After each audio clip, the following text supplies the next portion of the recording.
Hello बच्चों, my dear students. आज जो चैप्टर मैं आपके सामने लेके आई हूँ दैट इज इकोनॉमिक डेवलपमेंट और ग्रोथ, आर्थिक विकास। इसकी क्या क्या अवस्थाएं हैं और कौन कौन से इंडिकेटर्स हैं जिनके आधार पर आप ये कह सकते हैं कि कोई भी देश जो है वो विकसित है या डेवलप्ड है।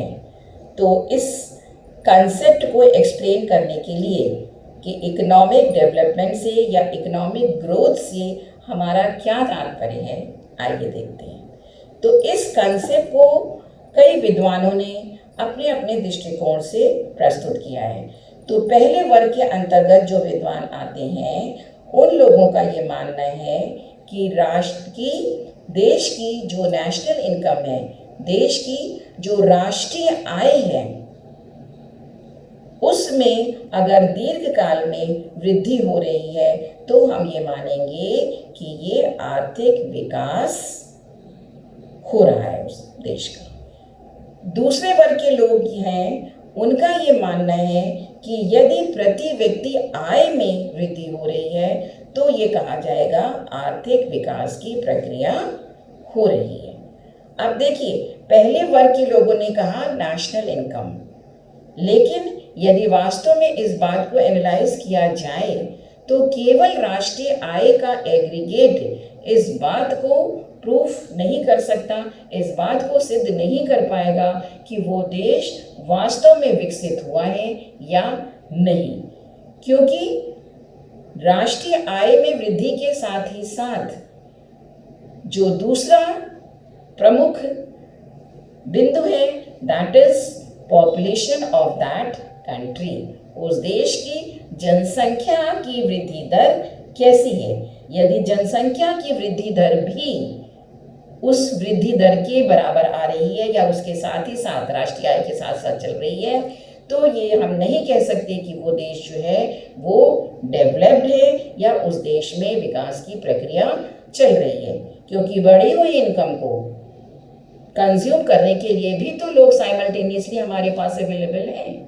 तो इसलिए दूसरे वर्ग के लोगों में इसका सुधार करते हुए इस दृष्टिकोण को और संशोधित करते हुए ये बात कही है कि केवल राष्ट्रीय आय नहीं, प्रति व्यक्ति आय की गणना करना आवश्यक है, क्योंकि प्रति व्यक्ति आय की जब हम गणना करेंगे दैट मीन्स हम उस देश की पॉपुलेशन को भी सापेक्ष रूप से इसमें हम अध्ययन कर रहे हैं, तभी हम इस बात का को कह पाएंगे या तभी ये बात सिद्ध होगी कि वो देश इकोनॉमिकली डेवलप कर रहा है या नहीं कर रहा है। अब देखिए, बात यहीं तक खत्म नहीं हुई। तीसरे वर्ग के लोगों ने इसमें और संशोधन करना चाहा। उन्होंने ये कहा कि केवल पर कैपिटा इनकम में जो वृद्धि हो रही है, केवल पर कैपिटा इनकम में जो वृद्धि हो रही है उसको ही हम विकास की प्रक्रिया नहीं मानेंगे, क्योंकि केवल पर कैपिटा इनकम में वृद्धि होने के अलावा भी समाज में ये आवश्यक है कि वो अपनी जनता का, अपने देशवासियों का आर्थिक और सामाजिक कल्याण भी करे। दैट मीन्स इनकम में वृद्धि के साथ ही साथ सामाजिक कल्याण में भी वृद्धि होना आवश्यक है। तो ये तीसरे वर्ग के लोगों का या विद्वानों का ऐसा सोचना है। तो आर्थिक विकास की गणना हम तीन आधार पे या तीन दृष्टिकोण से, या आर्थिक विकास का जो कंसेप्ट है उसको हम तीन दृष्टिकोण से अध्ययन कर रहे हैं। पहला राष्ट्रीय आय के आधार पे, दूसरा प्रति व्यक्ति आधार पे, और तीसरा है सामान्य कल्याण या जनरल वेलफेयर में वृद्धि के आधार पे। तो ऑब्वियस सी बात है, इसी आधार पर इसकी परिभाषा भी दी गई है। तो पहली परिभाषा जो है वो राष्ट्रीय आय में वृद्धि संबंधी परिभाषा। ये परिभाषा ये कहती है कि आर्थिक विकास एक प्रक्रिया है जिसके द्वारा एक अर्थव्यवस्था की वास्तविक राष्ट्रीय आय में दीर्घकाल में वृद्धि होती है। That means economic development is a process whereby an economy's real national income increases over a long period of time. ये परिभाषा प्रोफेसर मेयर ने दी है। इसके साथ ही साथ पॉल एडवर्ड भी जो है इन्हीं विद्वानों की श्रेणी में इन्होंने भी अपनी बात रखी है। तो देखिए, इनकी परिभाषा जो है ये सापेक्षिक रूप से यदि हम इसका अध्ययन करें तो ये इस बात को पुष्ट करने में या इस बात को सिद्ध करने में सक्षम नहीं हो पा रही है कि वो देश वास्तव में विकास कर रहा है या नहीं। इस चीज़ की गणना करने के लिए, जैसा कि ऊपर अभी हमने आपको बताया, हम उस देश की पर कैपिटा इनकम को भी कंसीडर करेंगे।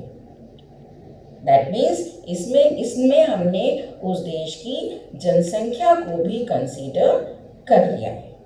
तो इस वर्ग में आने वाले जो अर्थशास्त्री हैं वो हैं रॉस्टो। रॉस्टो का नाम आप लोगों ने सुना होगा। Harvey Leibenstein, William ऑक्राउज।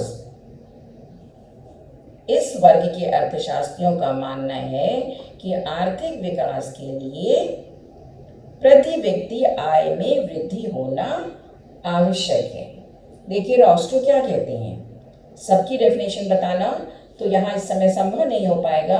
हर वर्ग की एक एक डेफिनेशन हम आपके सामने स्पष्ट करते जा रहे हैं, क्योंकि बाकी लोगों ने भी उन्हीं विशेषताओं को अपनी परिभाषा में समायोजित किया। क्लियर? तो देखिए रॉस्टो क्या कहती हैं, डब्ल्यू रॉस्टो, ये एक बहुत बड़े विद्वान हैं, अर्थशास्त्री हैं। इन्होंने अपना दृष्टिकोण इस आधार पे प्रस्तुत किया है। Economic growth is a relation between the rates of increase in capital and the working force on the other hand and in population on the other. मतलब हम कैपिटल भी देख रहे हैं, वर्किंग फोर्स भी देख रहे हैं, पॉपुलेशन भी को भी कंसीडर कर रहे हैं, so that per capita output is rising.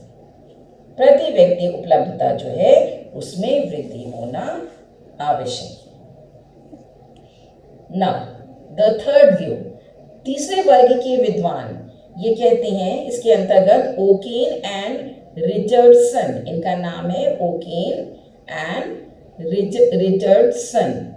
इनका ये मानना है कि आर्थिक विकास से अर्थ वस्तु और सेवाओं को अधिक से अधिक मात्रा में उपलब्ध करने से है, जिससे कि जनसाधारण के भौतिक कल्याण में निरंतर व दीर्घकालीन उन्नति हो सके। दैट मीन्स वस्तु तथा सेवाएं जो हैं व्यक्ति के पास इतनी मात्रा में उपलब्ध होनी चाहिए कि जनमानस का या प्रत्येक व्यक्ति का कल्याण हो सके, सोशल वेलफेयर हो सके। तो ये तीन वर्ग थे आपके, national income, per capita income and social welfare. तो तीन आधारों पर हमने देखा, हम किसी भी देश के आर्थिक विकास को यदि देखना चाहते हैं कि वो देश जो है विकसित है, इकोनॉमिकली डेवलप्ड है या नहीं, तो हमें इन तीनों चीज़ों को कंसीडर करना पड़ेगा। पहली क्या थी, नेशनल इनकम, दूसरी पर कैपिटा इनकम और साथ ही साथ तीसरी सामाजिक कल्याण। तो सारांश में इन सभी डेफिनेशनों को या कंसेप्ट ऑफ इकोनॉमिक डेवलपमेंट को यदि हम समीक्षा करें उसकी, तो हम ये कह सकते हैं कि आर्थिक विकास से अर्थ उस प्रक्रिया से है जिसके परिणाम स्वरूप देश के समस्त उत्पादन साधनों का कुशलता पूर्वक विदोहन हो रहा है। विदोहन मीन्स हमारे पास जितने भी फैक्टर ऑफ प्रोडक्शन उपलब्ध हैं उनको हम कंप्लीटली यूज़ करने में, उनका लाभ प्राप्त करने में सक्षम है। हमारी अर्थव्यवस्था इतनी सक्षम है कि अपने समस्त उत्पत्ति के साधनों को प्रॉपरली यूज कर पा रही है और राष्ट्रीय आय और प्रति व्यक्ति आय में निरंतर एवं दीर्घकालीन वृद्धि हो रही है। ये जो प्रक्रिया है नेशनल इनकम में वृद्धि की, ये निरंतर हो रही है। पर कैपिटा इनकम में निरंतर वृद्धि हो रही है और सामाजिक कल्याण में निरंतर वृद्धि हो रही है। लोगों के जीवन स्तर में निरंतर वृद्धि हो रही है। यदि हम अपनी अर्थव्यवस्था में इन सब तथ्यों को समाहित पाते हैं, इन सब तथ्यों को देख पाते हैं, इन सब तथ्यों के आधार पर हम अपनी अर्थव्यवस्था की समीक्षा करते हैं, तब ही हम ये कह पाएंगे कि हमारा देश आर्थिक रूप से विकसित है।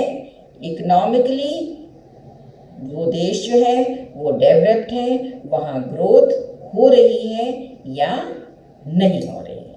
तो आई होप आपको basic concept of economic development और ग्रोथ बहुत अच्छे से समझ में आ गया। Thank you so much.